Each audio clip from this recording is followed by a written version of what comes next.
पहली सुमरा संत शिरोमणि, सतपुरुष गुरु घासीला। दूजा सुमरा तपोभूमि, पर्वत पहाड़ीला। तीजा सुमरा महंगदास अमर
बोल गुरु घासीदास बाबा की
माटी के मंदरवा बोले सत्य नाम गाए बर छान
दीवाना सब दीवाना है। मैं दीवाना तुर दीवाना सब दीवाना है। आई लव यू मोरे बाबा तोला कैथे दाई दादा। आई लव यू मोरे बाबा तोला कैथे दाई दादा। हाँ चौका पंथी के जमाना है।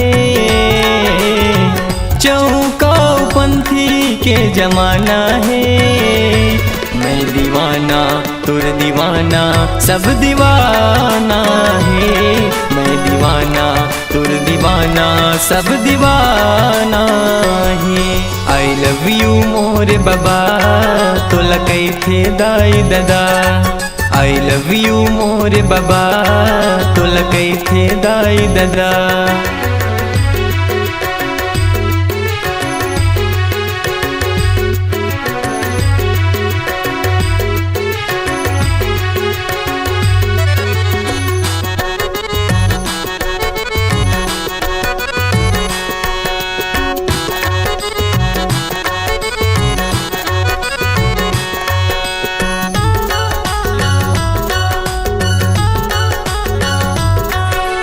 लाखों भगत है तोर दुआरी है। गुरु ज्ञानी सत्य के पुजारी। एको दिन तय कर लते बाबा मोर गरीब के तय चिन्हारी।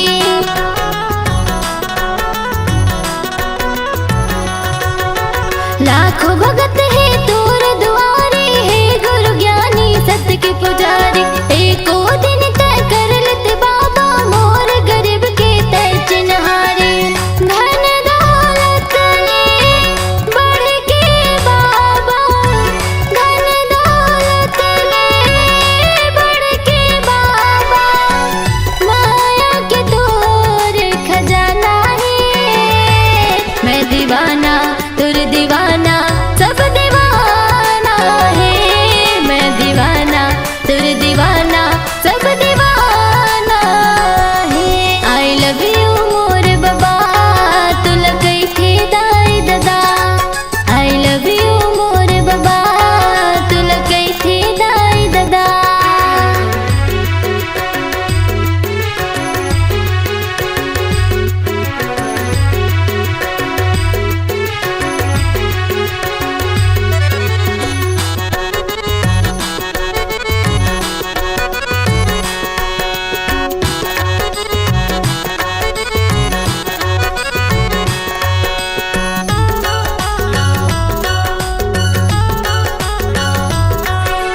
तन मन माँ बसाए गुरु तोला झन भुलाबे तै हमोला।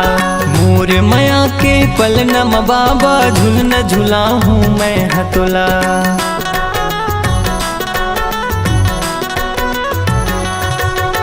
तन मन माँ बसाए गुरु तोला झन भुलाबे तै हमोला। मोर माया के पल नम बाबा झुल न झुला हूँ मैं हतोला। तोरे चरण माँ हे गुरु ज्ञानी। तोरे चरण माँ हे गुरु बाबा। शीश ये हमला झुकाना है। मैं दीवाना तुर दीवाना सब दीवाना है। मैं दीवाना तुर दीवाना सब दीवाना है। आई लव यू मोरे बाबा तोला कैथे दाई दादा।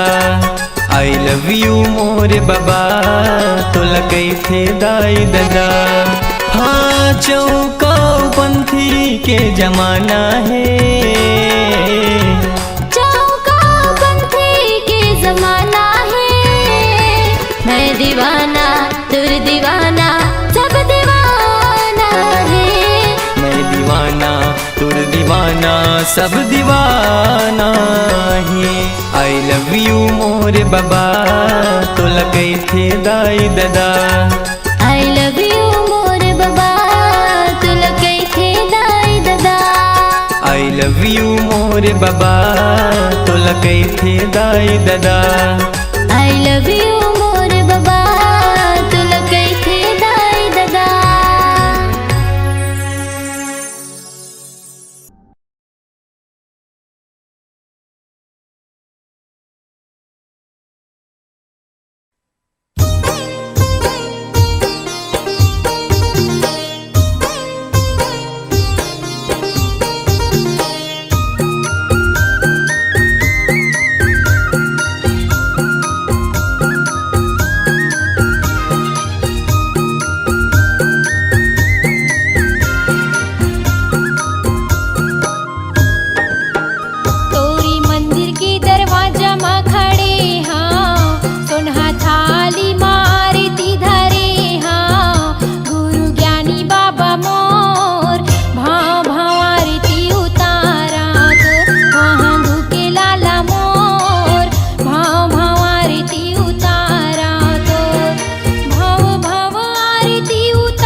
तारका